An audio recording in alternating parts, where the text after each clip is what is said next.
Herkese yeniden merhabalar. Kanalıma hoş geldiniz. Bugün bu videomda sizlere bu görmüş olduğunuz elbisemizin yapılışını anlatıyorum. Elbisemiz haroşa ve düz örgüden oluşuyor. Görmüş olduğunuz gibi etek uçlarında ve kol kenarlarında yaptığımız oya çalışmaları var. Şöyle arka kısmını da çevirirsek elbisemizin, bakın şöyle arkadan düğmeli bir model. Yakadan başlanarak dikişsiz olarak örüldü elbisemiz ve yakada şöyle 1 santimlik kadar bir yaka düşürme çalışması uygulandı. Şimdi elbisemizin ölçülerini verelim. Şöyle tamamen arkadan itibaren boy uzunluğu yaklaşık böyle 38 santime yakın, 37,5 santim. Şöyle kol altından itibaren üst beden genişliği 30 santim. Reglan derinliği yaklaşık 12-13 santim. Kol boyu yakadan itibaren oya ile birlikte 16 santim. Bu ölçülerle 1-1,5 yaş için uygun bir elbise olmuş oldu. Şimdi elbisemizin ön kısmına bakarsak bir de şöyle bir işleme detayımız var. İşleme detayındaki aslında figürler tek tek bakıldığında kolay figürler, yapması kolay figürler. Ancak ben bunu böyle tela üzerine çizim yapıp daha muntazam olsun diye o şekilde örgü üzerine sabitleyip yaptım. Ve uzun sürer, yani bunun hepsini anlatmaya kalkarsam çok uzun sürer. O yüzden yine işleme yapmak istiyorsanız sayfamda örgü üzerine işlemelerle alakalı bir video mevcut. Oradan yardım alıp yine isterseniz benimkinin aynısını çıkarmaya çalışırsınız. İsterseniz de farklı bir desen bulun. Onun üzerinden bir işleme yapın önüne. Veya kendiniz basit bir çiçek işlemesi de yapabilirsiniz. Dediğim gibi o videodan yardım alabilirsiniz. Elbisemizi örmek için 100 gramı 250 metre olan anti peeling özellikli şu şekilde bir bebe yünü kullandım. Bu elbise için yaklaşık 2 yumağa yakın ip kullanmış oldum. Bakın 2 yumaktan şu kadar bir ip artmış oldu. Bununla da buna takım olacak şekilde bir saç bandı yapmayı düşünüyorum. Şiş numarası olarak da 3 numara şiş kullandım. Şimdi elbisemizin anlatımına geçmeden önce başlangıç ilmek sayılarıyla ve yaka düşürme çalışması ile ilgili biraz ön bilgi vermek istiyorum sizlere. Elbisemize 84 ilmekle başlayacağız. 84 ilmeğin 28 tanesi ön parça, 28 tanesi arka parça için, 10'ar tanesi ise kollar için ayrıldı.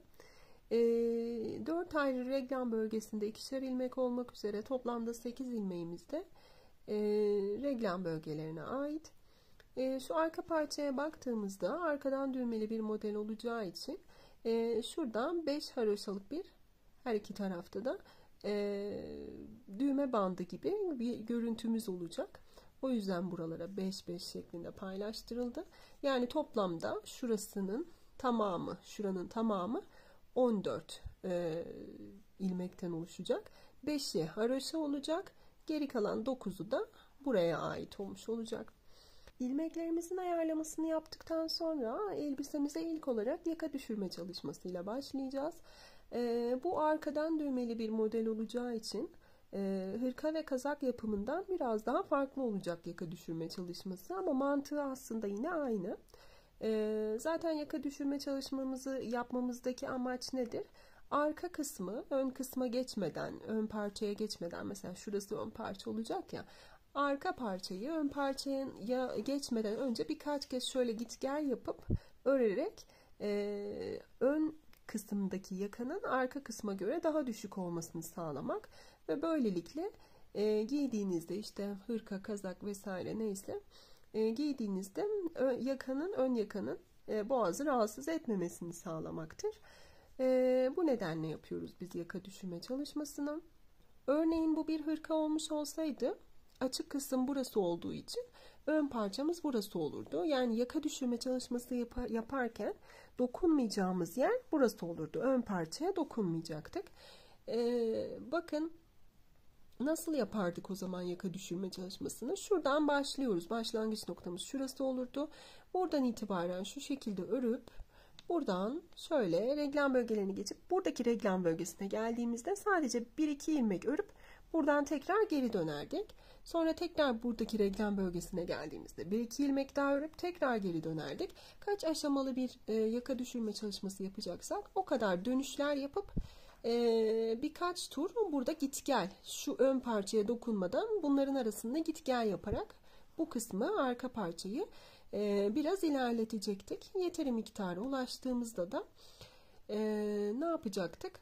Artık ön parçayı da örmeye başlayıp örgümüzü normal formunda örmeye devam edecektik. Ama bu arkadan düğmeli bir model olduğu için ne yapacağız? Bizim arka parçamız burası. Yani örmemiz gereken yer şu bölge olacak. Şöyle şuralar arasında git gel yapmamız gerekecek. Ön parçamız da şurası, yani bu bölgeye dokunmayacağız. Dolayısıyla arka parça burası olduğu için, örmeye de buradan başladığımız için öncelikle bizim şurada git gel yapmamız lazım. Sonra bu tarafa geçmemiz lazım. Yani nasıl yapacağız? Şöyle gösterelim öncelikle. Örmeye şuradan başlayacağız. Buradan ördük. Birinci reglen bölgesini geçtik. İkinci reglen bölgesine geldik. İkinci reglen bölgesine geldiğimizde 2 ilmek ördük. Bakın, ikinci reglen bölgesini geçtik. 2 ilmek ördük. Kısa satır tekniği dediğimiz bir teknik var. O da kolay bir şey. Yapılışını da göstereceğim. Kısa satır tekniğiyle buradan 2 ilmek ördükten sonra geri döneceğiz. Tekrar nereye? Aynı noktaya. Buranın sonuna kadar 5 haroşa örecektik burada. Buranın sonuna kadar öreceğiz.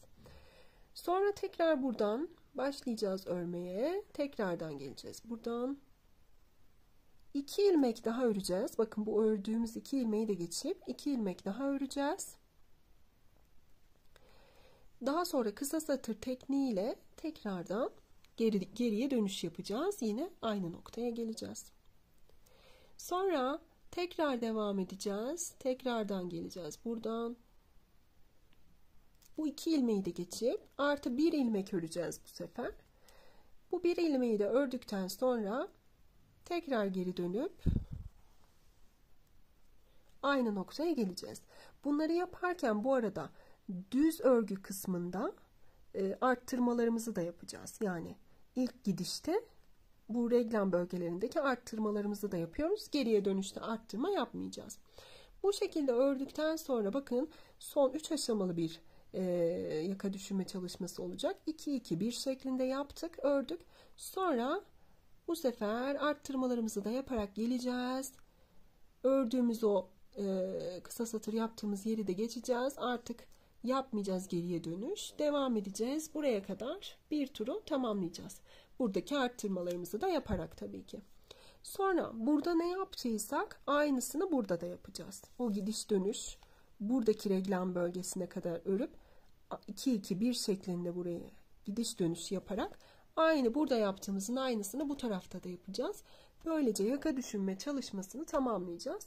Tamamladıktan sonra söylemiş olduğumuz gibi ön kısmı da örmeye başlayarak normal formunda örgümüzü örmeye devam edeceğiz. Evet, yaka düşürme çalışmamız bu şekilde olacak. Daha farklı yaka düşürme çalışmaları da var. Bu kolay bir yaka düşürme çalışması olacak. Bunu bu şekilde anlatmak istedim ki ne yapacağımızı görelim istedim aslında elbiseye başlamadan önce. Şimdi bütün ön bilgileri verdiğimi düşünüyorum. Dilerseniz artık elbisemizi örmeye geçebiliriz. Elbisemiz için söylemiş olduğumuz gibi 84 tane ilmeği şişimize atıyoruz. Ve şu kısa kalan ipimle şu ipime bir düğüm atıyorum öncelikle. Ve sonra örmeye başlıyorum. 5 diş haroşa öreceğim. Ben şöyle her iki tarafta da düz örgü örerek haroşamı öreceğim. Bakın, düzle başladım, bu şekilde sıra sonuna kadar bütün ilmeklerimi düz olarak örüyorum.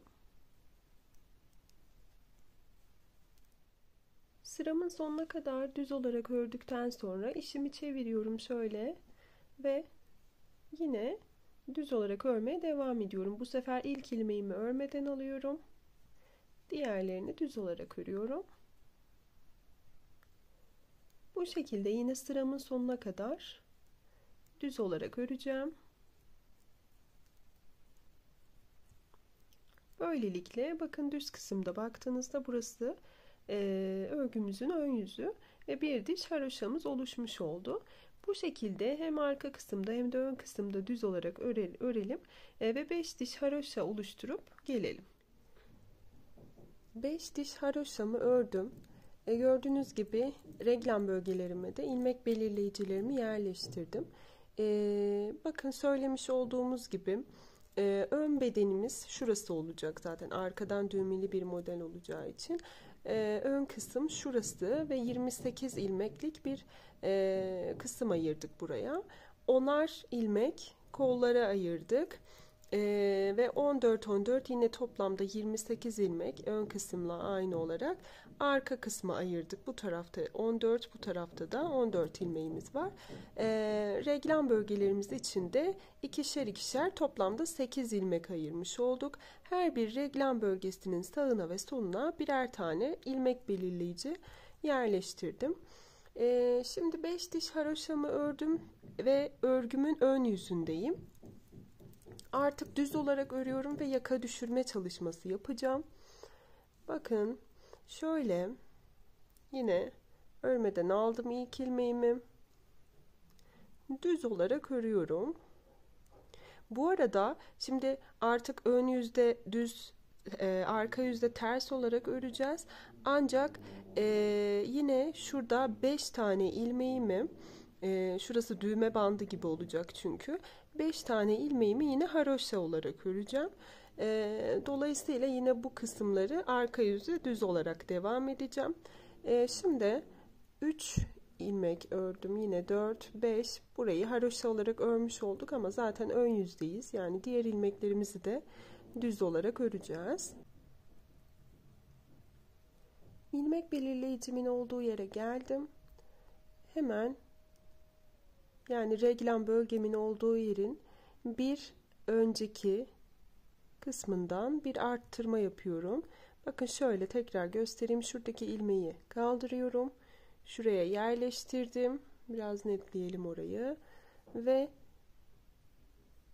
buraya, buradan ön kısmından düz şekilde ördüm. Devam ediyorum. Reglam ilmeklerimi, 2 tane ilmeğim var. Onları örüyorum. Diğer belirleyicimi de şişe aktardım. Buradaki ilmeğimizi kaldırıyoruz. Bu şekilde şişimize takıp şöyle arka bölgesinden geçirdik. Yani düz şekilde ördük. Burada yine tekrar göstereceğim zaten. Şimdi bu şekilde ilerliyoruz. Yine diğer ilmek belirleyicilerimizin olduğu yere düz olarak örüyorum.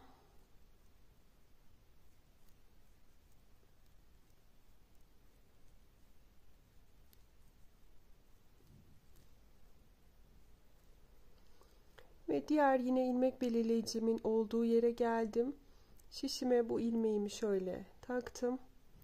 Ön kısmından şöyle, önce önden biraz bollaştırıp da girebilirsiniz. Ön kısmından giriyorum. Bu şekilde ördüm. Böyle yine ilmek belirleyicimi aldım. 2 tane reglan ilmeğim var. Onları ördüm. Tekrar şişimi diğer belirleyicimi aktardım ve bakın yine bu sefer bu şekilde ilmeğimi alıyorum. Önden örmüyorum. Bakın önden örürsek boşluk oluşur. Şöyle arka kısmından ördüm. Bir arttırma daha yapmış oldum. Şimdi bakın ne yapmış olduk buraya kadar? Arka bedenden bu kısmı ördük. Bu kısımda koldu. Kolu da ördük. Şimdi ön bedene geçtik. Ön bedende bir arttırmamızı yaptık. 2 tane ilmek örüyorum ve geriye dönüyorum. Arka bedeni, şu kısmı birkaç kez öreceğiz. Sonra burada da birkaç kez git gel yapacağız. Arka bedeni biraz örüp ön bedende örmeyeceğiz ki, yani ön bedende bu kısmı örmeden geri dönüş yapacağız ki yaka düşürme çalışmasını yapabilelim. Şimdi geriye dönüyorum ve şimdi kısa satır tekniği yapacağız. Buradan şu ilmeğimi alıyorum. Örmeden aldım şişime. Şöyle bu ilmeği 2 ilmek haline, bakın arka kısma doğru iterek 2 ilmek haline getiriyorum. Artık arka yüzde olduğum için ipimi öne alıyorum ve ters örmeye başlıyorum. Sıra sonuna kadar ters örüyorum. Bakın geri dönüşte bu ilmeği öreceğiz. Ama burada bakın 2 ilmek haline getirdim. Bu şekilde arkaya aldım. Burada 2 ilmek var ama aslında tek ilmek o. Ve şimdi ters olarak örüyorum sıra sonuna kadar. Hiçbir arttırma vesaire yapmıyorum. Böyle bu şekilde reglan bölgelerini de geçiyorum. Sıramın sonuna kadar ters olarak örüyorum. Sıra sonuna 5 ilmeğim kaldı. Biraz önce söylemiştim. Burada 5 ilmeklik haroşa öreceğiz. Burası düğme bandı olacak diye. O yüzden bakın ters örmüyorum burayı. Haroşalarımı hep düz ördüğüm için ben bu kısmı da 5 ilmeği, son 5 ilmeğimi düz olarak örüyorum.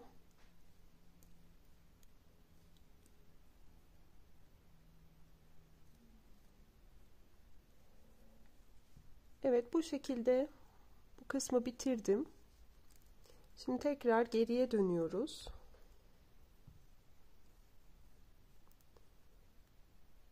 Yine örmeden aldım ilk ilmeğimi.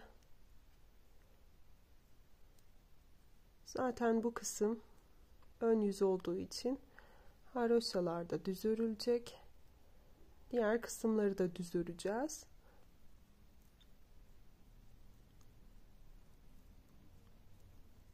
İlmek belirleyicilerimin olduğu yere kadar düz örmeye devam ediyorum. Bakın burası arttırma yaptığımız yerdi. Ön yüzde tekrar ikinci arttırmamızı yapıyoruz. İlmeğimizi kaldırdık. Şişimize şu şekilde taktık. Ön kısmından şöyle bolalttım biraz ve bu şekilde ön kısmından düz olarak ördüm. Tekrar tekrar ilmeğimi, ilmek belirleyicimi geçirdim sağ tarafa. 2 tane reglan çizgim var. Onu örüyorum ve yine bir arttırma yapıyorum.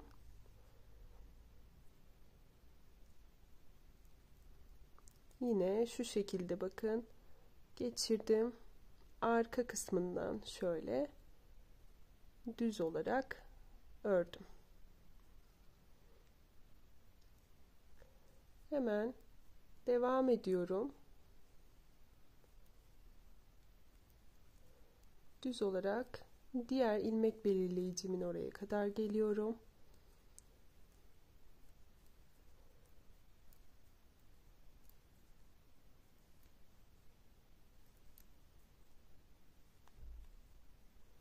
Bakın bu şekilde geldim. Yine ilmek belirleyicimden bir önceki kısımda şöyle arttırmamı yapıyorum. 2 tane reglanımı ördüm. Ve yine bir arttırma daha yapıyoruz. Bu şekilde taktık ilmeğimizi. Şöyle arka kısmından. Yani önden geçmesi daha basit oluyor bu şekilde. Böyle arka kısmından geçip ördük. Şimdi bakın. Bu ilmekleri ördüm. Bakın burada biraz önce kısa satır tekniğini yaptığım ilmek kendini çok rahat bir şekilde belli ediyor zaten. Şurada 2 ilmek birlikte görüyorsunuz. O 2 ilmeği bu şekilde bakın zaten o tek ilmek, yani 2 ilmek gibi gözükse de tek ilmek rahatlıkla böyle alabiliyorsunuz. Bu şekilde aldım, örüyorum ve 2 ilmek daha örüp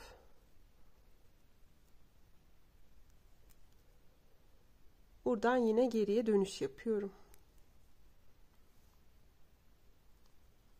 Bakın hiçbir şekilde belli değil. Orada yaptığımız çalışmadan kaynaklı herhangi bir sıkıntı yok. Geriye dönüşümü yine aynı şekilde yapacağım. İlk ilmeğimi örmeden alıp ilmeği şöyle arkaya doğru çekeceğim. Ve yine 2 ilmek haline getireceğim. Ve yine ters yüzde olduğum için ipimi öne alacağım. Ve ters örmeye devam edeceğim. Yine sıra sonunda 5 ilmek kalana kadar arttırma vesaire yapmadan örüyorum. 5 ilmeğim kaldı. İpimi arkaya alıp bu ilmekleri düz olarak örüyorum.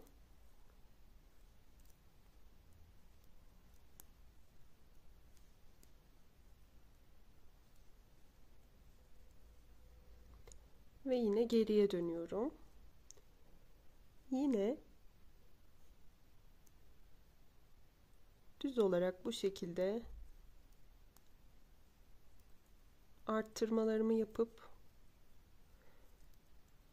son kısa satırımı yapacağım bu kısımda.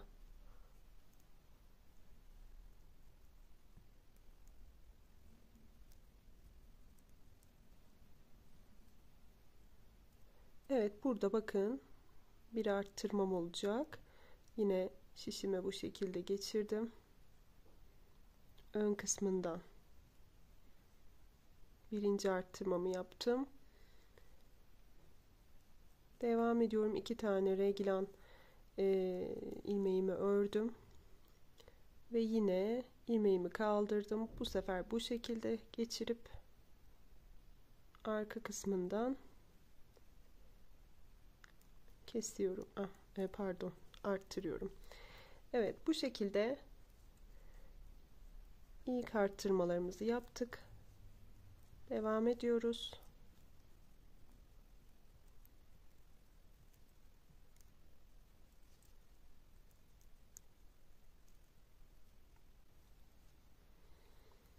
Yine ilmek belirleyicimin olduğu yere geldim. Arttırmalarımı yapıyorum.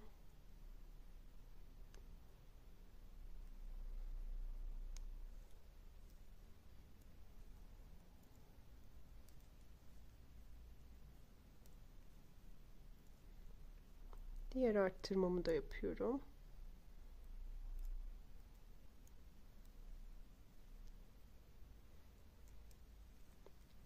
Şimdi bakın, ördüm ilmeklerimi, kısa satır yaptığım yere kadar örüyorum. Arttırmalarım vesaire de vardı burada. Bakın yine kısa satır yaptığım yere geldim.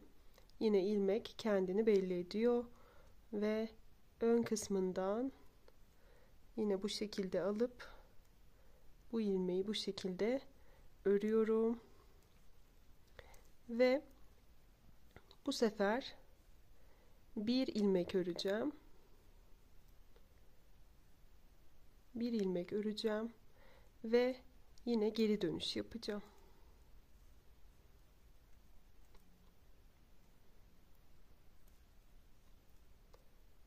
Ördüğüm ilmeği tekrar aldım.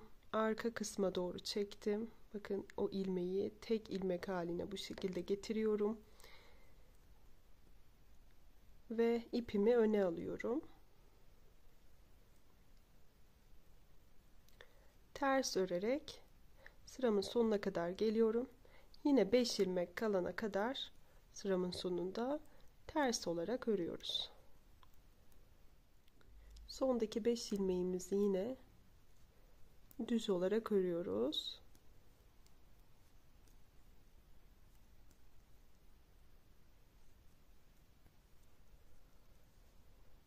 Ve geriye dönüyorum tekrardan.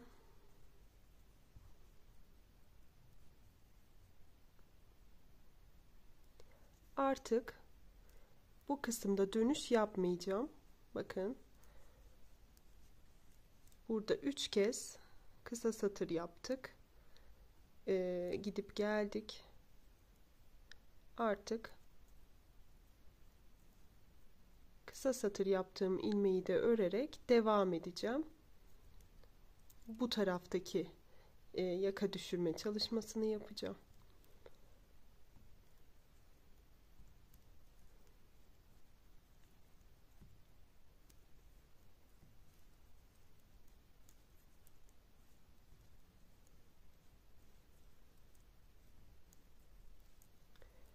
Evet, geldim arttırma yapacağım yere. İlk arttırmamı yapıyorum yine burada.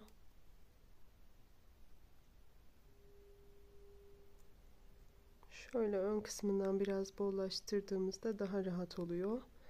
Evet, bu şekilde reglan ilmeklerimi ördüm.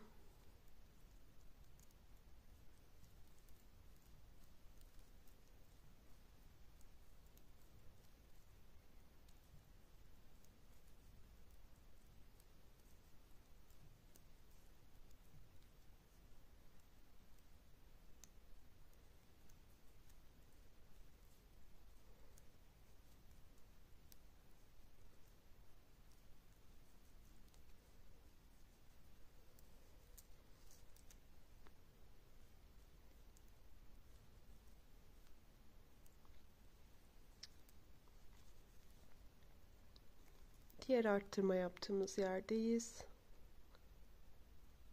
Hemen yine arttırmalarımızı yapıyoruz.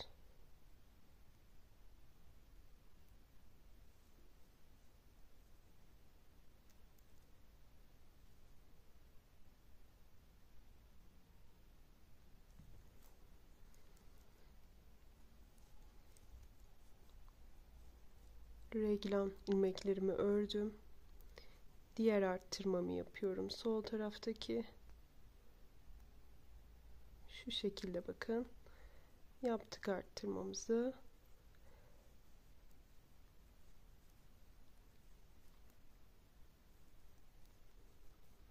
Kısa satır yaptığım ilmeğe kadar örüyorum düz. Evet, bakın o ilmeğe geldik. Yine bakın bu ilmeğimizi düz olarak ördük. Artık devam ediyorum. Buradaki ilmeğime, yani ilmek belirleyicimin olduğu yere kadar örmeye devam edeceğim.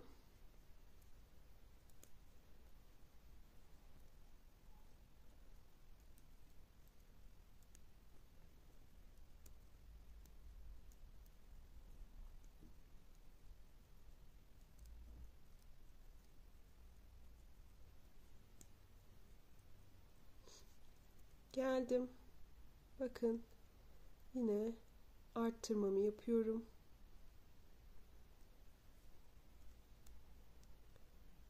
Birinci arttırmamızı yaptık. Yani sol taraftaki birinci arttırmamız. Bu tarafa hiç geçmemiştik daha. Bakın yine ilmeğimi hemen ilmek belirleyicimi sağ tarafa aktardım. Bu şekilde yine diğer arttırmamı da yaptım. Bakın kol kısmını örüyorum şu an. Bu tarafta daha hiç arttırma yapmadım. İlk arttırmamızı buradaki geri dönüşte yapmış olduk yani.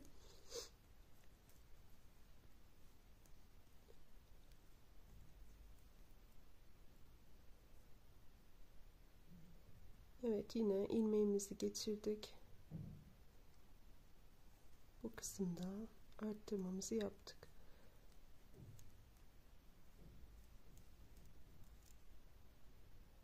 Buradaki arttırmamızı da yapıyoruz.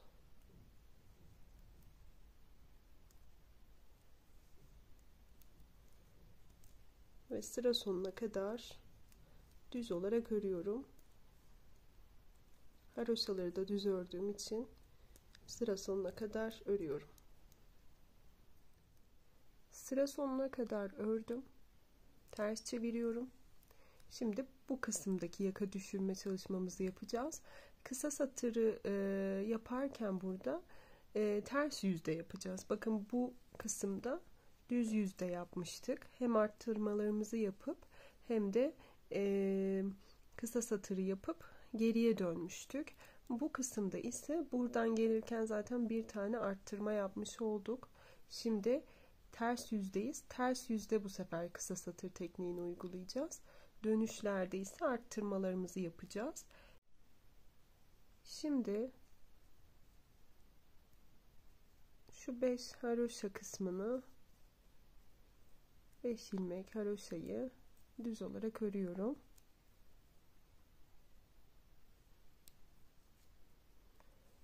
ve geri kalan ilmeklerimi ters olarak öreceğim. Ters kısımda olduğumuz için de dediğim gibi arttırma yapmayacağız. Sadece yaka düşürme çalışması için kısa satır tekniğimizi yapıp geriye döneceğiz. Burada da bakın ilmeklerimi geçiyorum. İlmek belirleyicilerimi.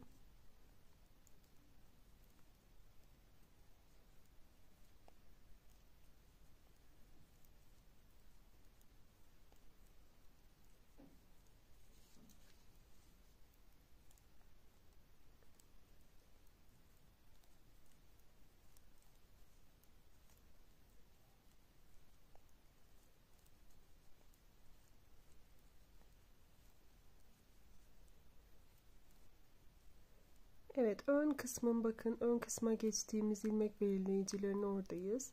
Onları da geçiyoruz. Bu şekilde. Şimdi 2 tane yani son buradaki ilmek belirleyicimden sonra 2 tane ilmeğimi örüyorum. Diğer tarafta da yaptığım gibi 2 ilmeğimi örüp geri dönüyorum.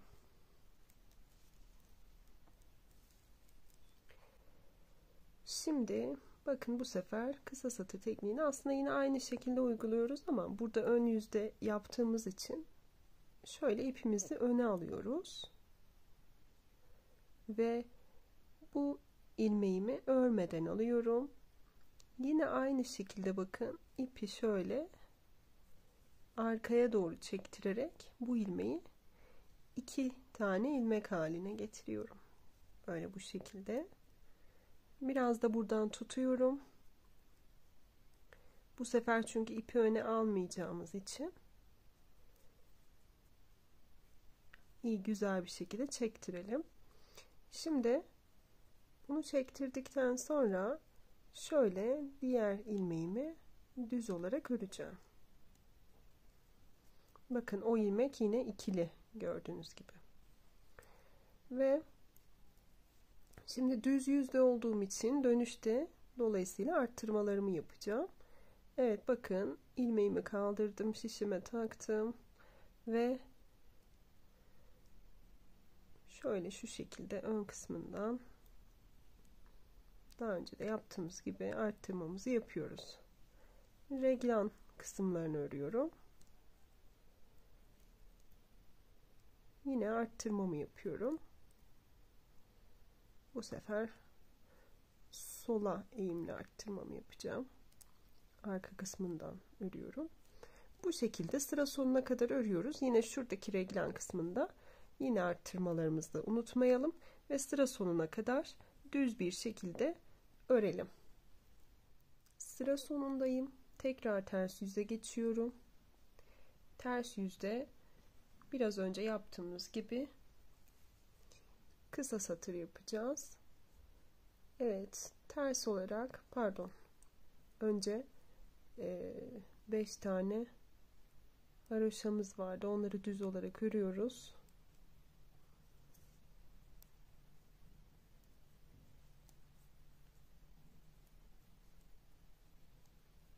Evet, diğer ilmeklerimizi şimdi ters olarak örüyoruz. Yine ters yüzde olduğumuz için arttırma yapmayacağız.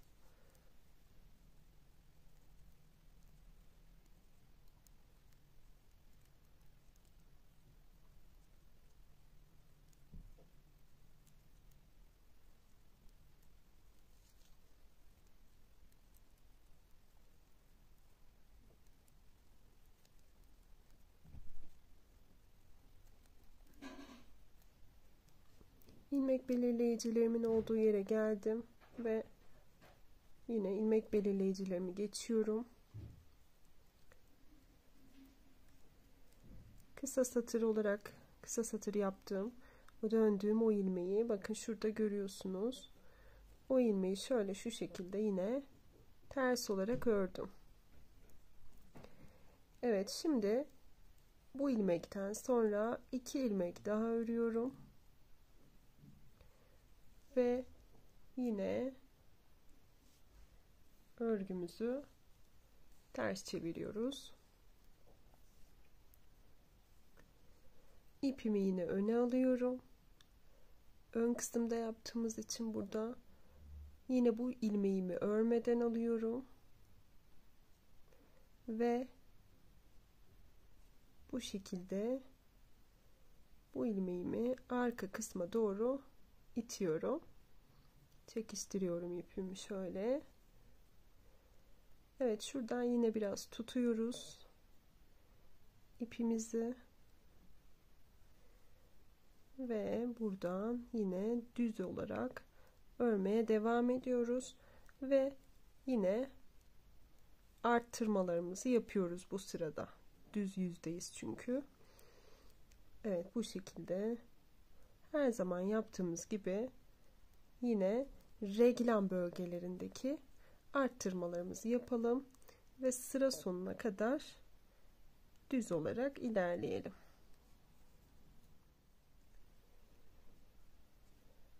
Evet, ön yüzdeki sıramın sonuna geldim ve arka yüze geçiyorum.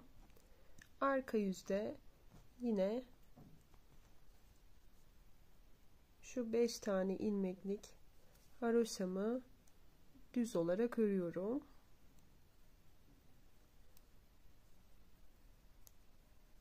Geri kalan ilmeklerimi ters olarak öreceğim. Kısa satır yaptığım ilmeğe gelene kadar ters olarak öreceğim. O ilmekte neredeydi? Bakın, kol kısmını da geçip artık ön bedene geldiğimiz o ilmek belirleyicileri geçtiğimizde arttırma da yaptığımız için dolayısıyla burada ilmekler fazlalaştı. Bakın, şurada kendisini belli ediyor zaten. O ilmeğe kadar örelim ters olarak.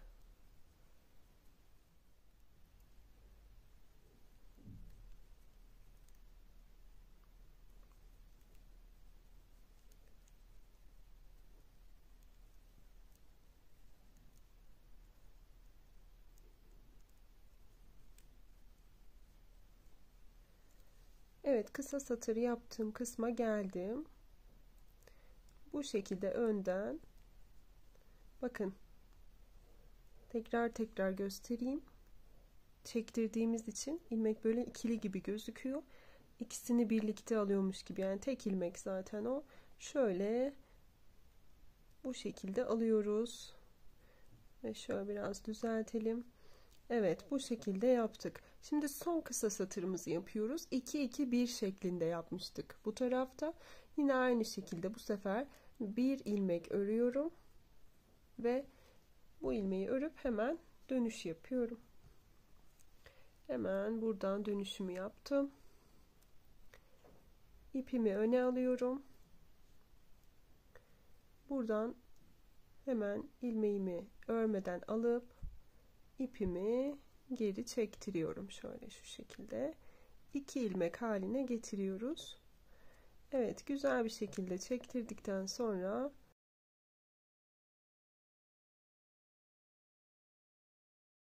bu şekilde yine düz olarak örmeye devam ediyorum.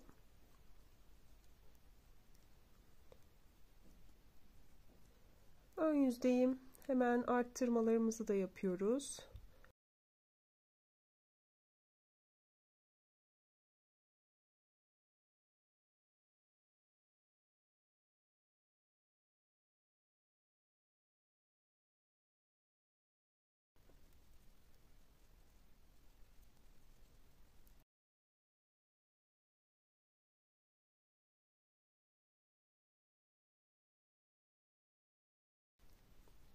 Tüm arttırmalarımız da bitti ve sıra sonuna kadar düz olarak örelim. Ön yüzdeki sıramın sonuna geldim. Tekrar ters çeviriyorum ve yine şimdi bakın, tekrardan burayı 5 ilmek haroşa olarak öreceğiz. Düz olarak ördüm, ters yüzdeyim ve artık bütün ilmeklerimi sıra sonuna kadar ters olarak öreceğim. Burada başka göstermem gereken bir şey yok. Çünkü Bakın son kısa satırımı da şurada yaptım. İsterseniz o kısa satırında tekrardan örülüşünü bir göstereyim. O kısa satırı yaptığımız yere kadar örelim. Orayı da göstereyim. Sonrası zaten hepsi ters olarak örülecek. Evet, burayı ördüm. Bakın kısa satır yaptığım yerdeyim. Böyle 2 ilmeği birlikte, yani daha doğrusu 2 ilmek gibi görünen ilmeği, tek ilmeği o şekilde ördüm, ters şekilde. Yani farklılık yok. Normal ters örgü olarak ördük ve devam ediyoruz. Artık geri dönüş yapmıyoruz. 2-2-1 şeklinde yaka düşürme çalışmasını tamamlamış olduk bu tarafta da ve sıra sonuna kadar ters olarak örüyorum. Ters yüzde olduğum için arttırma da yapmıyorum. O yüzden bu sırada gösterilecek başka bir şey yok.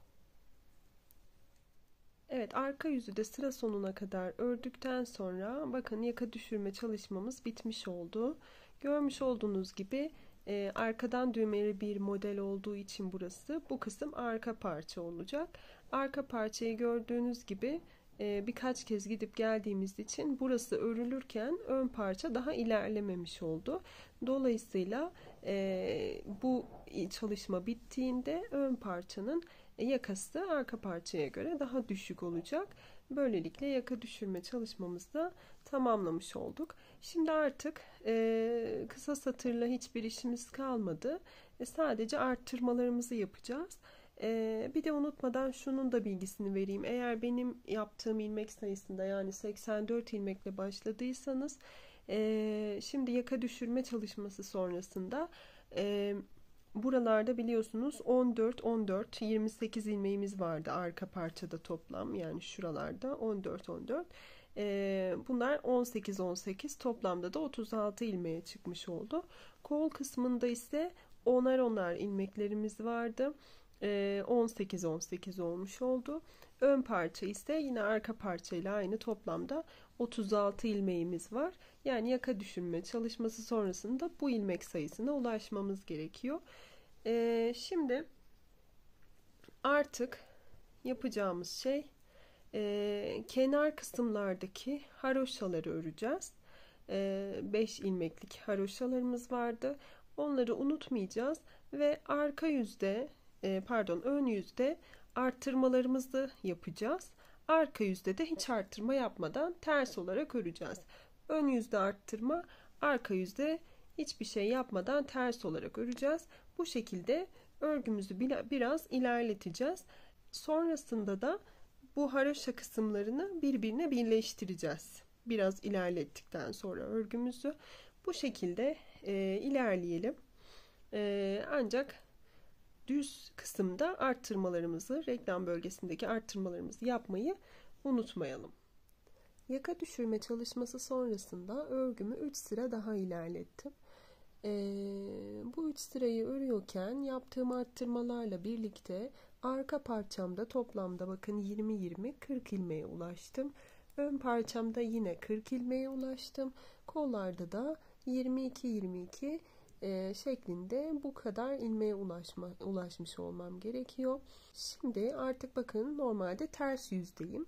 Ama artık eskisi gibi buradan bu şekilde ters yüzü örmeyeceğim. Birleştirme yapacağım. Yani örgümü artık böyle yuvarlak formda öreceğim.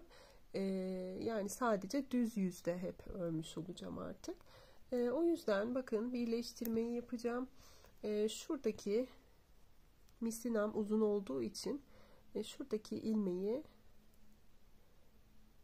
misinadan şöyle şu şekilde ayırıp misinayı biraz çekeceğim.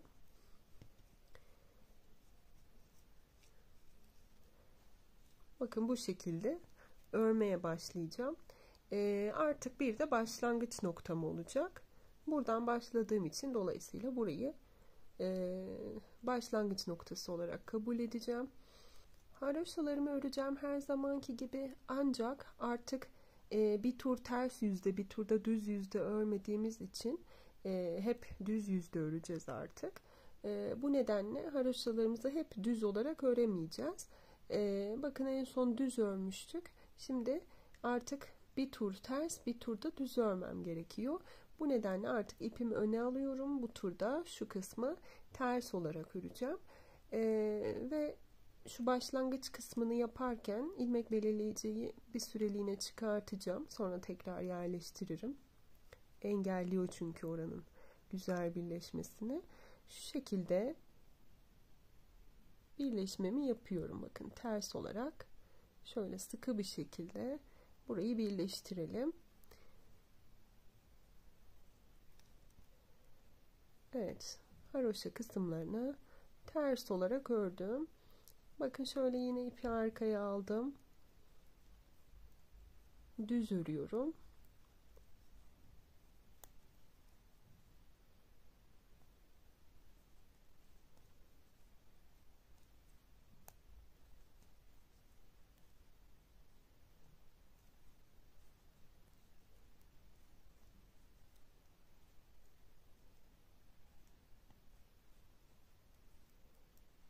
Reglan bölgemin olduğu yere geldim.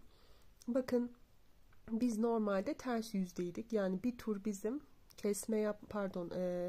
bir tur bizim arttırma yapmadan örmemiz gerekiyor. Bu nedenle bu turda arttırma yapmayacağım. Yani en sonki turda arttırma yapmıştık.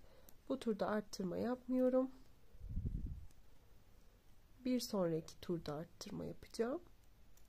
Bu şekilde sıra sonuna kadar ilerliyoruz. İsterseniz şuraya kadar gelelim. Buradan sonra belki uzun misinalı şişle örmeyi bilmeyenler için de nasıl ördüğümü göstermiş olurum. Yine bakın reglan bölgesinin olduğu yere kadar geldim. Yine arttırma yapmıyorum.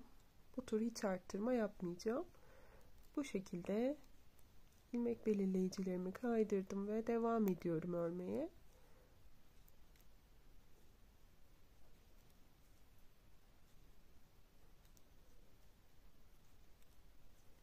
Evet, bakın buraya geldik. Şimdi şöyle olacak teknik. Burada misinamızı çekmiştik ya. Buradan bu misinayı öreceğim şişi böyle çektiriyorum. Bu şekilde bunu da böyle aldım. Öreceğim ilmekleri şişime aldım. Ve buradan örmeye devam ediyorum. Yani hep bu kısımdan misinam çıkmış olacak benim. Bu kısımda hep misinayı böyle döndüreceğim. Şimdi bakın şurayı biraz daha şöyle sıkı bir şekilde örüyoruz. Burada bir boşluk oluşmasın diye. Böyle düz örmeye devam ediyorum. Dediğim gibi siz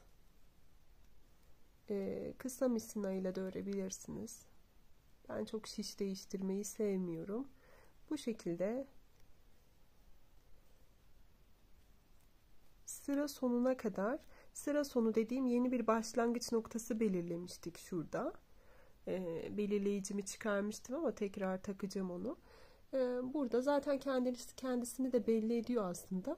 Yani 5 haroşa ile bu kısımdan başladık. 5 haroşamı da örüp burada bitireceğim. Yani sıra sonum burası olacak. Tekrar buradan başlayacağım. Tekrar burada bitireceğim.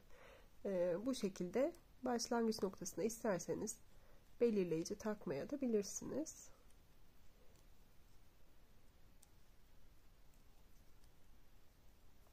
Evet, bu şekilde sıra sonuna kadar örelim.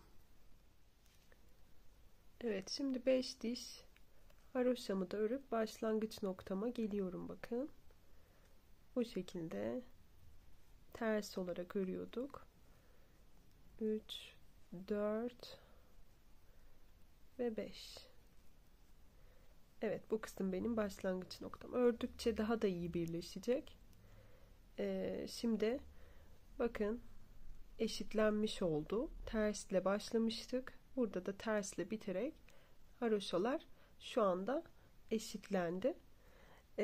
Şimdi devam edeceğim örmeye. Bakın yine benim gibi uzun misinalı şişle örüyorsanız böyle ara ara kasmaya başladıkça misinadan ilmekleri şöyle çekin.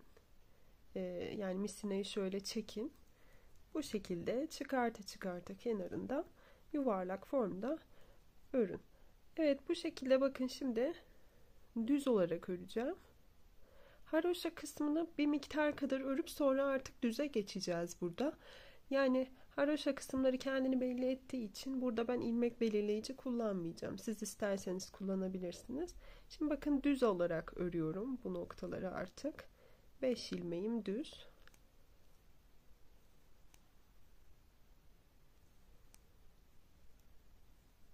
Zaten gerisi de artık yine düz. Bu şekilde ilerletiyorum. Reglan bölgeme kadar geliyorum.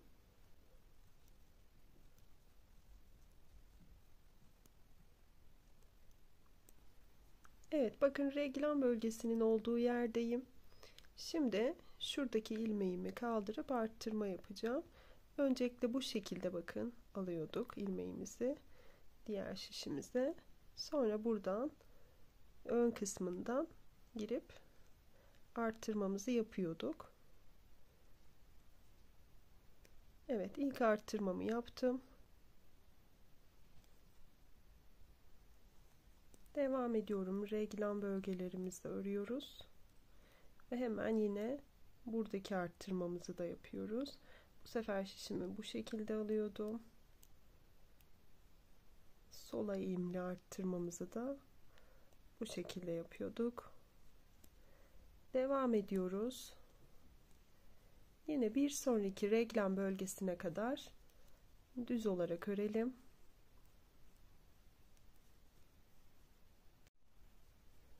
Diğer reglan bölgesindeyim. Şöyle şişimizi aldık.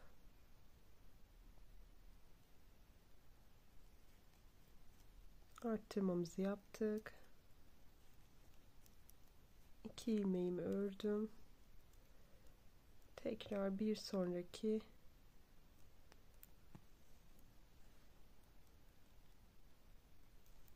arttırmamı yapıyorum. Şu şekilde. Evet, yine düz örmeye devam ediyoruz.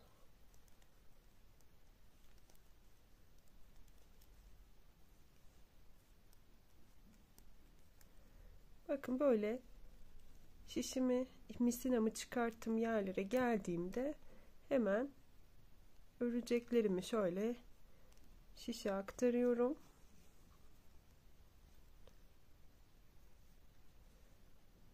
Diğerini de böyle çekiyorum. Buradan bu şekilde bu kısmı yakın tutarak örmeye devam ediyorum.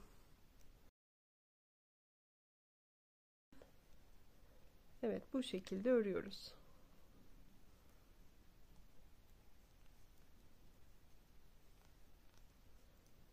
Diğer reglan bölgesine kadar örelim. Evet, arttırma bölgemizde yine arttırmamızı yapıyoruz.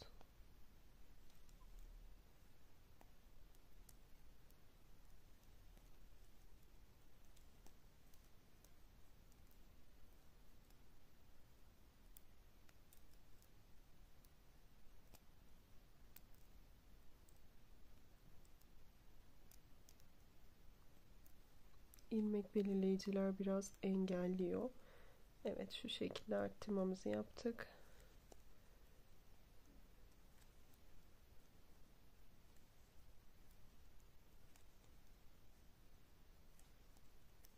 Evet, yine bakın, misinamı çekiştirdiğim yerdeyim.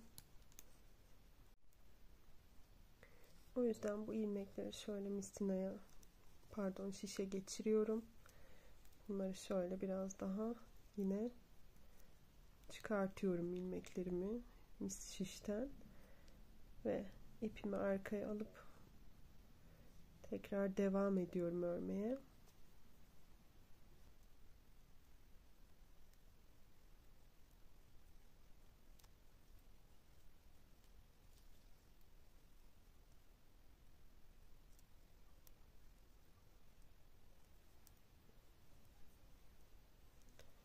Evet, burada yine arttırmamız var. Arttırmamızı şöyle ilmeği şişe takıp yaptık.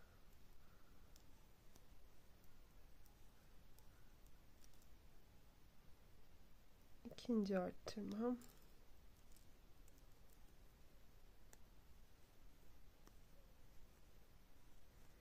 Bu şekilde yine bakın sıra sonuna geliyorum. Şuradaki haroşadan başlamıştık düz olarak. Burada yine bakın zaten son ördüğümüz ilmekler ters, görüyorsunuz burada. Düz olarak örüp 5 tane ilmeğimizi bu şekilde burada bitirmiş olduk. Yani başlangıç noktama gelmiş oldum.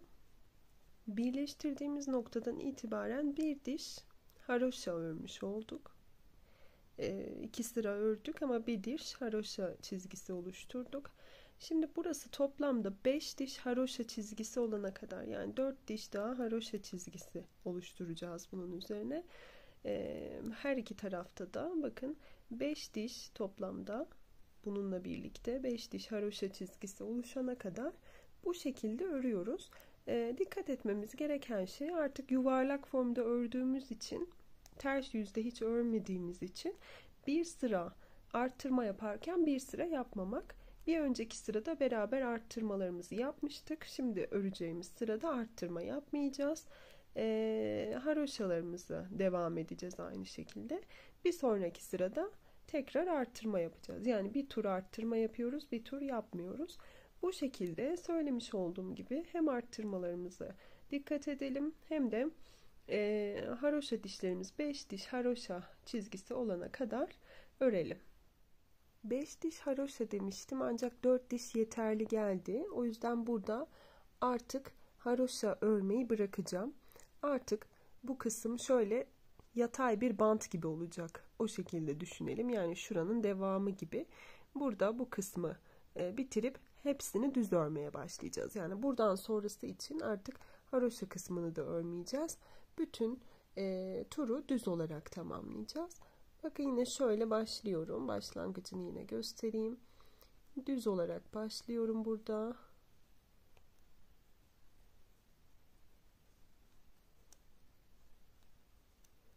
Evet, yine düz olarak devam ediyorum zaten örgüme.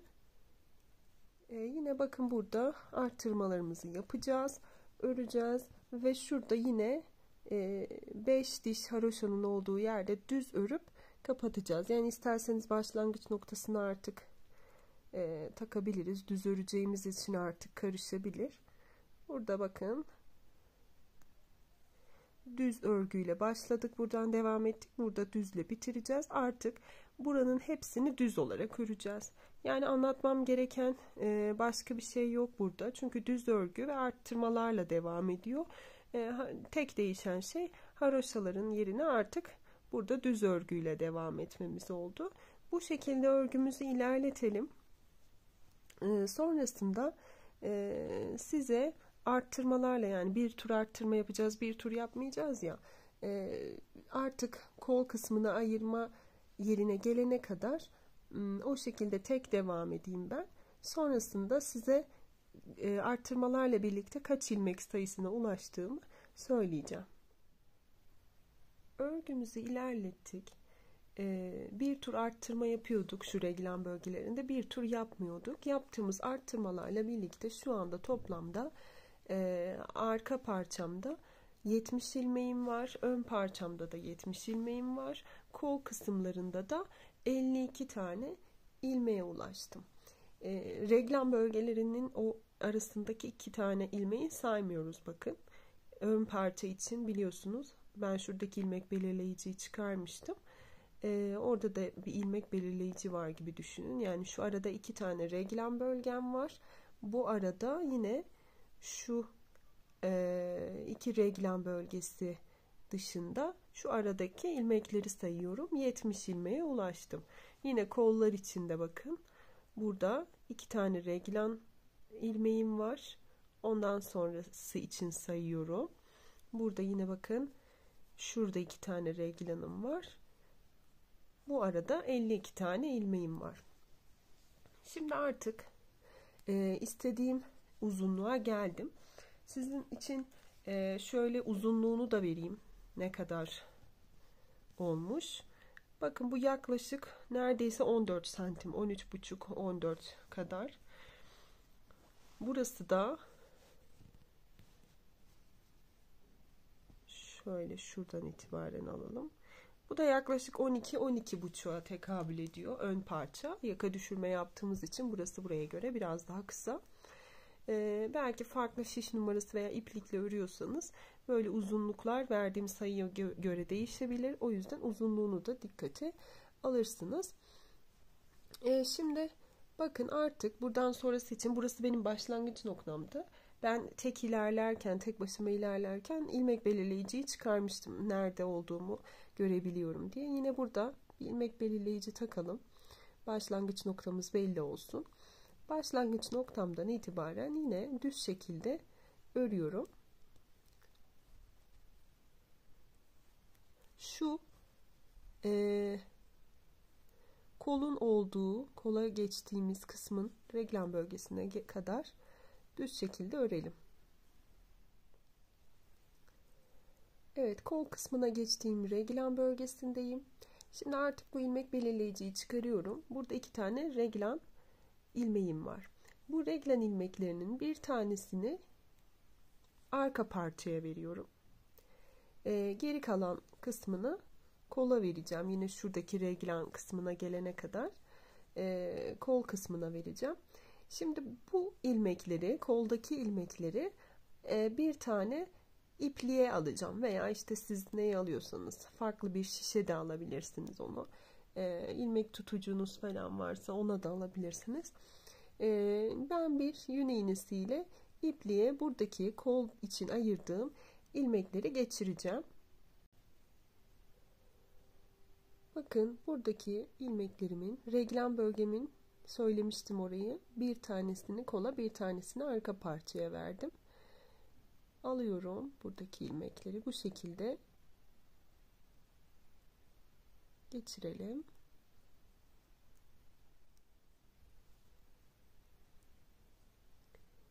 Yine bakın reglan bölgemin olduğu yere geldim. Burada da 2 tane reglan bölgem var. Yani ilmeğim var.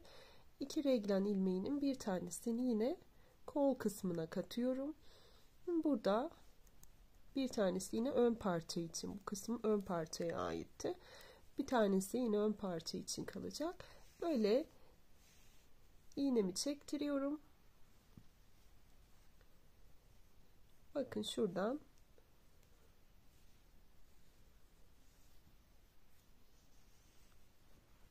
burayı, bu ipliği bu şekilde bağlayacağım ve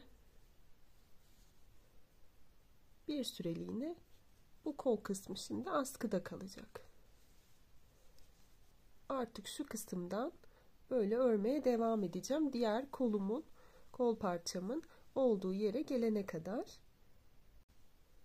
Evet, şimdi buradan bakın birleştirme işlemini yapıyorum. Yani şu an arka parçadayım. Arka parçayla ön parçamı birleştireceğim. Kol kısmını ayırdık. Evet, şu şekilde normal düz örerek birleştirmemizi yapıyoruz. Biraz sıkı şekilde yapalım. Boşluk oluşmasın. Böyle. Bu şekilde düz olarak ilerliyorum. Diğer kol bölgemi ayırdığım kısma gelene kadar bu şekilde ilerleyelim. Reglan ilmeklerimin olduğu kısımdayım. Yine bir tanesini ilmek belirleyicimi çıkardım. Bir reglan ilmeğimi yine ön parçaya katıyorum. Diğeri kolda kalıyor. Bu şekilde yine iğnemle buradaki ilmeklerimi de yine ipe geçireceğim. Bu şekilde yine ilmeklerimizi geçirelim. Evet, yine reglan bölgemdeyim. Çıkardım ilmeğimi, ilmek belirleyicimi. yine reglan bölgesinin ilmeklerinin bir tanesini kola dahil ediyorum. Diğerini de arka parçaya dahil etmiş oluyorum böylelikle.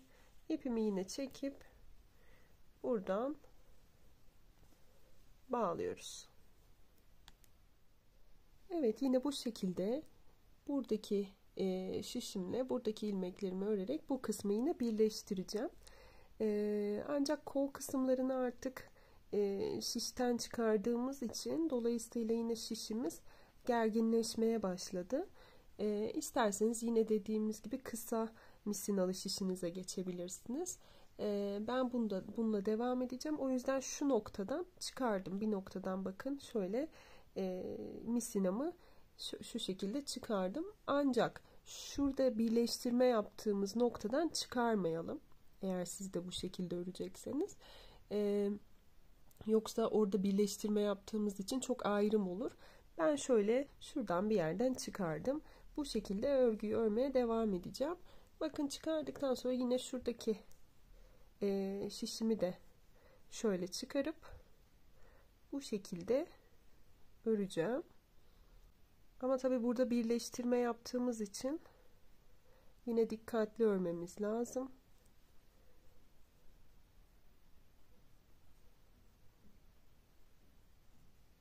Şöyle şu şekilde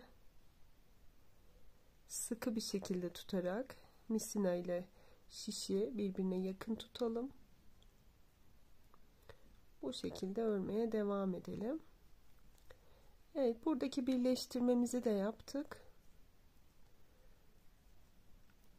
Artık örgümüzü yuvarlak bir formda öreceğiz. Yani hiçbir arttırmamız olmayacak.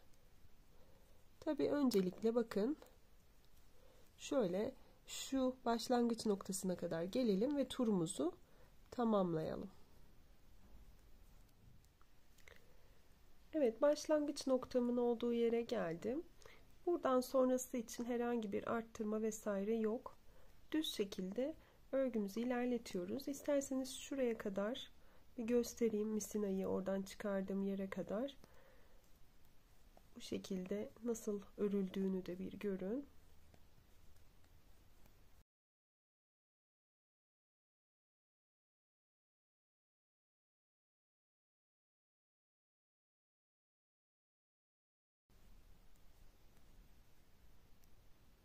Evet, bakın geldik.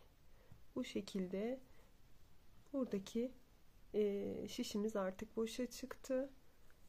Aynı şekilde bakın buradan da çıkmıştı. Buradaki öreceğim ilmekleri şişe aktarıyorum. Diğerlerini de misinaya çekiyorum. Bu şekilde yine buradaki ilmeklerimi örmeye devam ediyorum.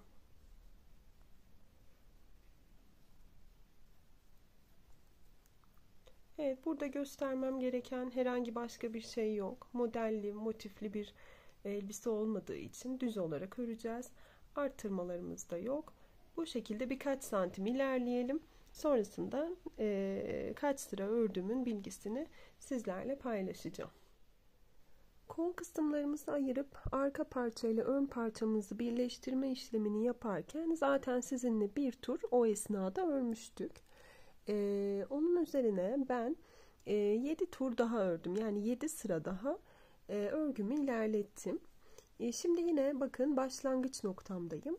Artık bundan sonra elbisemizin arttırma kısımlarını yaparak alt kısmına geçiyoruz. Şöyle bakın, dediğim gibi başlangıç noktamdayım. Şimdi ilk ilmeğimi şöyle şu şekilde alarak yönünü değiştiriyorum. Ve şu şişime geri takıyorum. Bakın şöyle arka kısmından bir kez örüyorum. İlmeği çıkartmıyorum. Bir de şöyle ön kısmından girip bir tane arttırma yapıyorum burada. Sonra aynı şekilde ikinci ilmeğimi de bakın bu şekilde aldım. Şişime geri taktım. Sonra arka kısmından şöyle bir kez örüp çıkarmadan ikinci kez ön kısmından girip ikinci arttırmamı yaptım. Bu şekilde iki arttırma yaptıktan sonra bir kez örüyorum. Tekrar bu şekilde arttırmamı yapıyorum. Bakın. Arka kısmından ördüm. Sonra hiç ilmeği çıkarmadan bir kez de önden örüyorum. Aynı şekilde yine arttırmamı yapıyorum. İlmeğimizin yönünü değiştirdik. Tekrar şişimize geri aldık. Arka kısmından ördük. Ve tekrar ön kısmından örüp bir arttırma daha yaptım. Ve tekrar bir örüyorum. Bu şekilde başlangıç noktama gelene kadar arttırmalarımı yapıyorum. Yani 2 arttırma, 1 ör, 2 arttır, 1 ör, 2 çift, 1 tek şeklinde düşüneceksiniz. Bu şekilde arttırmalarımızı başlangıç noktama gelene kadar tamamlayalım. Bütün arttırmalarımı tamamladım. Tekrar başlangıç noktamın olduğu kısma geldim. Arttırmalar sonucunda ulaştığım sayının çok da bir önemi yok. Çünkü model vesaire kurmayacağız biliyorsunuz. Düz olarak örmeye devam edeceğiz. Bu nedenle sayıyı vermiyorum. Yani bir yerinde mesela belki 2 çift 1 tek yapacağınıza 1 çift 1 tek yaptınız. O çok da önemli olmayacaktır. Şimdi örgümüzü normal klasik formunda ilerletmeye devam ediyoruz. Dediğim gibi model kurmayacağımız için burada anlatmam gereken pek de bir şey yok. Bu şekilde bütün arttırma yaptığımız kısımları tek tek örerek turumuzu tamamlıyoruz ve döndürerek tekrar örmeye devam edip örgümüzü biraz ilerletiyoruz. Artık en son alt kısmına bir haroşa yapacağız. O kısma gelene kadar ilerletelim. O kısımda kaç sıra ördüğümün bilgisini size vereceğim. Etek kısmına geçerken arttırma yapmaya başladığım yerden itibaren toplamda 64 sıra düz örgü ördüm. Şuraya da bakın bir ilmek belirleyici yerleştirmiştim. Sayarken kolaylık olsun diye. Tam böyle arttırmalara başladığım yere denk geliyor burası. Dediğim gibi buradan itibaren 64 sıra düz örgü ördüm. Şimdi etek ucundayız. Etek ucu için de toplamda 5 diş haroşa oluşturacağız. Şimdi döndürerek ördüğümüz için biliyorsunuz haroşayı burada ne yapacağız? Bir sıra ters öreceğiz, bir sıra düz, bir sıra ters, bir sıra düz şeklinde öreceğiz. Bu şekilde örelim. 5 sıra haroşa dişi oluşturup gelelim. Evet, gördüğünüz gibi 5 diş haroşamı da ördüm. Şimdi etek ucunu kapatmaya geçiyoruz. Son olarak ters örgü örmüştük. Şimdi bakın yine başlangıç noktamın olduğu yerdeyim. Kapatmayı şu şekilde yapıyoruz. Şöyle ipimi arkaya aldım. Birinciyi ördüm. İkinciyi de örüyorum. Sonra ilk ördüğümü bunun üzerinden aşırtıyorum. Tekrar bakın bir tane daha örüyorum. Diğerini yine bunun üzerinden aşırtıyorum. Ne çok sıkı ne de çok gevşek yapalım bu kapama işini. Çok sıkı olursa yani gerçi etek ucunda çok sorun olmaz ama kolda falan çok sıkı olduğunda bazen bileğiniz için sıkıntı olabiliyor. O yüzden etek ucunda da çok kasma yapmaması için normal sıkılıkta yapalım. Bu şekilde bakın bir örüyoruz. Bir öncekini onun üzerinden bu şekilde aşırtıyoruz. Bu şekilde kapama işlemimizi sıramın sonuna kadar devam ettiriyorum. Evet, gördüğünüz gibi sıramın sonuna da geldim. Bakın yine burayı böyle bu şekilde ördüm. Yine üstünden aşırttım. Şişimi çıkartıyorum. Buraya bir tığ yardımıyla şu iki tarafı birleştireceğim. Ayrık durur yoksa ikisi birbirinden. Bu şekilde burayı sabitliyorum. Sonra bu kısmı buradan kestim. Buradaki ipimi de iç kısma gizleyeceğim. Görmüş olduğunuz gibi bakın etek ucu bitti. Şöyle şu şekilde olacak. Etek ucumuz bittiğinde. Tabii şu an bloklama yapmadığım için de ucu biraz kıvrılıyor. Bloklama yaptığımda o düzelecek. Uçlarına da yine iğneyle tığla oya yapacağız. Ama onun öncesinde kol kısmımız var. Şimdi kol kısmına bakın şurada görmüş olduğunuz ilmeklerimizi ipe almıştık. Şimdi bu ipteki ilmekleri şişimize tek tek alalım öncelikle. Söylemiş olduğum gibi şişime ilmeklerimi aldım. Toplamda 54 tane ilmeğim vardı. 27 bu şişimde, 27 de bu şişimde olacak şekilde paylaştırdım. Ben dikişsiz olarak örmek istediğim için bütün elbisemi, yine kolları da bakın dikişsiz şekilde öreceğim. Bu nedenle yine bu şekilde döndürerek öreceğim. Nasıl böyle etek ucunu örmüştük veya işte üst bedeni örmüştük. Bu şekilde yine kolu da bu şekilde örmüş olacağım.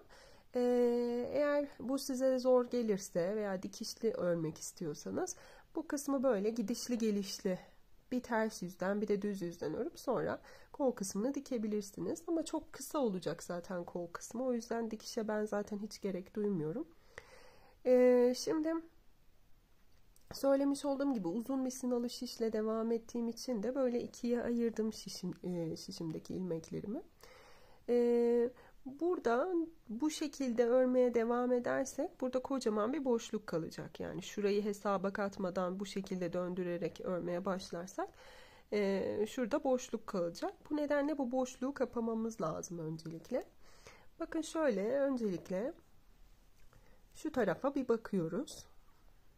Bu tarafta zaten şöyle bakın açtığınızda kendini çok bariz şekilde belli eden şöyle şurada bir ilmeğimiz var. Hemen şunun yanında. O ilmeğimize bakın, o ilmeğimize bakıyoruz. Şurada. O ilmeğin devamı da bakın çektiğinizde zaten diğer ipi de oynatıyor. Şu ilmek. Öncelikle ben bu ilmeği alacağım. Ama şöyle arka kısmından alıyorum ilmeğimi. Bu şekilde arka kısmından aldım. Sonra bunu örmeye başladığımızda biz bu ilmeği şununla birlikte keseceğiz. Şu iki ilmeği birlikte keseceğiz. Yine tek ilmeğe düşüreceğiz yani onu. Şimdi bakın devamında demiştik ki bu ilmeği aldığımızda şurada bir ilmeğimiz var demiştik. Buradaki ve bu taraftaki ilmeklerimi de ben şu şişime takacağım. O nedenle bu şişimi şöyle alıyorum. Şu şişime takıyorum artık ilmeklerimi. Bu taraftaki ilmekleri geçiriyorum şişe. Bakın söylemiş olduğumuz gibi şuradaki ilmeğimizi ilk önce alalım. Şunun devamı olan ilmeği. Bu şişime aldım. Sonra bakın aynı ilmekler bu tarafta da var. Bakın şurada ve şurada yine aynı ilmekleri görüyorsunuz. Ama bu taraftaki ilmekler biraz daha gevşek. O yüzden ben bu ilmeğimi bakın bunun altında hemen bir ilmek var. Hemen altında. Nasıl bulacağız diyorsanız eğer o ilmeği bulmak için bakın şöyle çektiğiniz zaman o ilmeği çektiğinizde bu ilmekler geriliyor. O yüzden oradan anlayabilirsiniz yani doğru ilmeği bulduğunuzu. Zaten şöyle baktığınız zaman bakın şu ilmek. Bakın bu ilmeği çekiyorsunuz. Şu ilmek kendisini de belli ediyor aslında. Bu ilmeği çektiğinizde bakın buradaki ip geriliyor. Şu ikisinin bağlı olduğu. Bunu da bu şekilde alıyorum şişime. O boşluğu kapatmak için onları biraz gerdim. Sonrasında bu iki ilmeği birlikte keseceğiz. Ve son olarak şu ilmeğim kaldı. Onu da şöyle ön kısmından alıp ben şuraya takıyorum. Bakın bu şekilde şişime taktım. Bu iki ilmeğimi de bu şişime takıyorum. Bu şekilde bütün ilmeklerimi buradan kaldırmış oldum. Şimdi ipimi aldım. Şöyle şu şekilde bakın. İkiye katladım. Şu biraz önce almış olduğumuz şu ortadan aldığımız o 2 ilmek, onları şöyle şu şekilde ilk önce bir örüyorum. Şu taraftaki kısa ipi bırakalım. Böyle bu şekilde örelim öncelikle. Evet, bu 2 ilmeği kestik yani. Şunu da biraz şöyle sıkı tutalım. Şimdi bakın şu 2 ilmek vardı. Şurası. Onları da şöyle biraz ön kısımlarından. Şu an bu ipi daha sabitlemediğimiz için biraz böyle gevşek duruyor. Onları birazdan şimdi halledeceğiz. Bakın şöyle. Şunları biraz ön kısımlarından bollaştıralım. Ve yine onları da böyle bu şekilde sağa doğru keserek tek ilmek haline getireceğim. Evet, bu şekilde kestikten sonra ben şöyle yapıyorum. Genelde bağlamadan da devam ediyorlar ama ben yine de orada böyle bir sıkıntı olmasın diye buraya bir düğüm atıyorum. Bu ipi böyle bağlıyorum.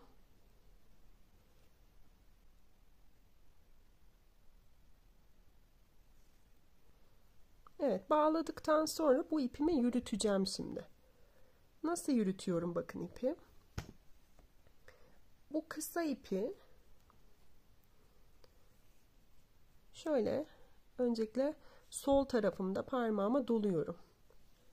Bakın. Şimdi burayı öreceğim ya, bu ilmeği. Sıra sonuna kadar burayı öreceğim şimdi. Şöyle şişimin üstüne alıyorum. Böyle ördüm. Şimdiki öreceğim ilmeği örerken bu sefer şişin alt kısmına, yani alta dediğim, bu sefer şişin üstüne falan almıyorum, yani bu şekilde örüyorum. Bir sonrakini örerken bakın yine şişin üstüne alıyorum. Bu şekilde örüyorum. Bu sefer şişin üstüne almıyorum. Altta kalıyor. Bu şekilde bakın yürüyor arada ip. Evet. Tekrar bakın. Bir şişin üstüne alıyorum. Bir ilmek. Diğer ilmekte almıyorum. Tekrar göstereyim. Şişin üstüne aldım. Diğerinde almadım. Bu şekilde ipi de biraz yürütelim. Şöyle yarıya kadar yürüteceğim. Sonra keseceğim o ipi.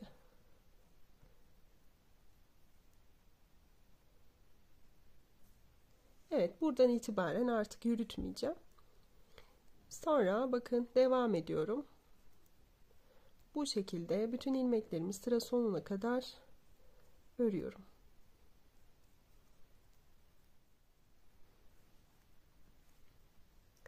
Sıra sonuna geldiğimde bakın şöyle ters çeviriyorum. Bu sefer bu kısımdaki ilmekleri öreceğim için bunları şişe alıyorum. Diğerlerini ise misinaya çekiyorum.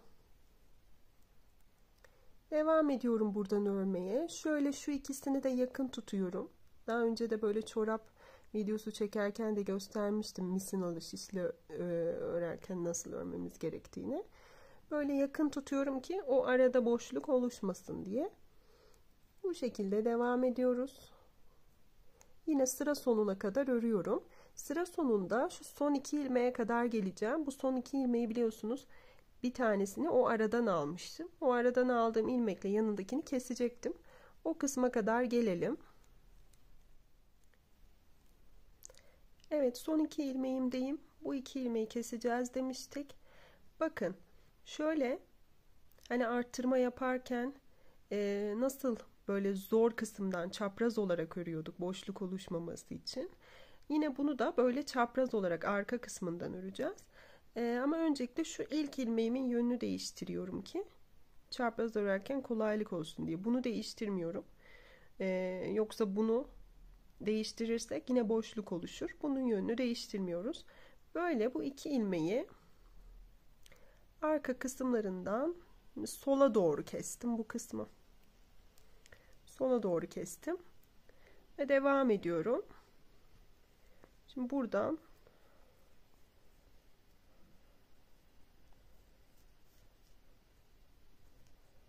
bu şekilde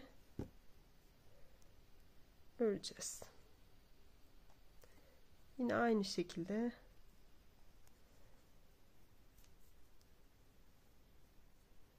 düz olarak ilerliyoruz. Yine sıramın sonuna geldim bakın. Yine aynı şekilde şu ipimi hala kesmedim. Şöyle kesebilirim aslında. Bana engel olmasın. Evet, bu ipimi kestikten sonra yine aynı şekilde buradaki ilmeklerimi şişime aktarıyorum.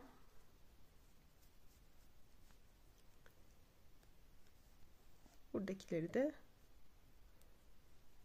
mistineye aktardım ve devam ediyorum şimdi buradaki ilmeklerimi örmeye. Yine sıra sonuna kadar bütün ilmeklerimizi örüyoruz. Evet, bu kısmımızı da sıra sonuna kadar ördükten sonra bakın şöyle iki şişimi yan yana bir getirdim.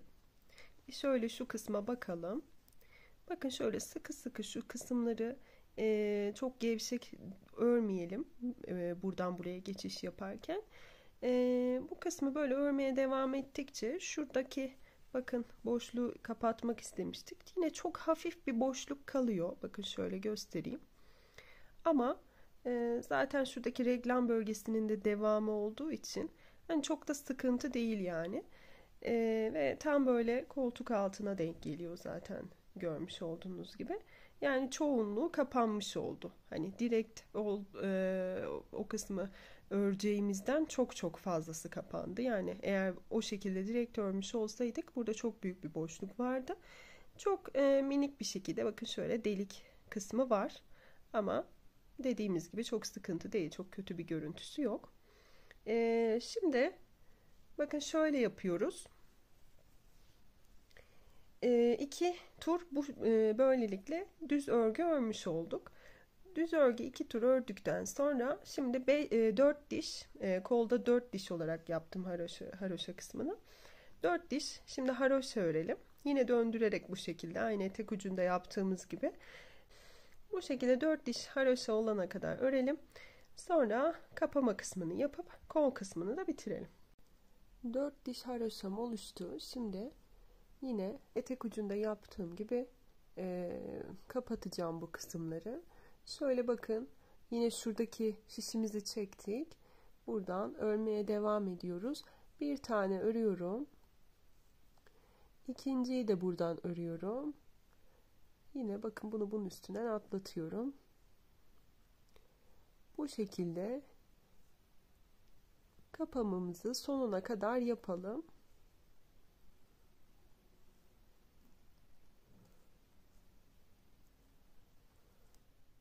Evet, elbisemizin arka kısmında biliyorsunuz arkadan düğmeli bir model olduğu için böyle bir detay vardı. O yüzden buraya bir ilik açmamız gerekiyor.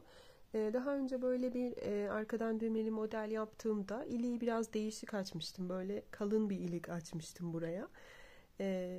Farklı bir görüntüsü olsun diye ama o çok hoşuma gitmedi kalın durması. O yüzden sadece bu sefer zincirle böyle bu kısmı birleştirip bir ilik oluşturacağım burada. Şimdi ipimi doluyorum. Tığımı da alıyorum. Hemen şuradan şöyle bakın. 7 tane zincir çekiyorum.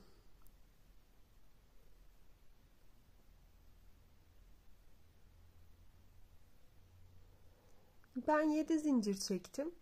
Düğmeniz büyükse daha fazla zincir çekmesiniz. Benim düğmem çok küçük. O yüzden 7 tane zincir bana yetiyor. Bu şekilde 7 zincir çektikten sonra bakın şöyle bunu aldım böyle bu kısmından. Bu sefer şöyle iç kısmından ikinci haroşanın olduğu yerin tam altına şöyle batıp böyle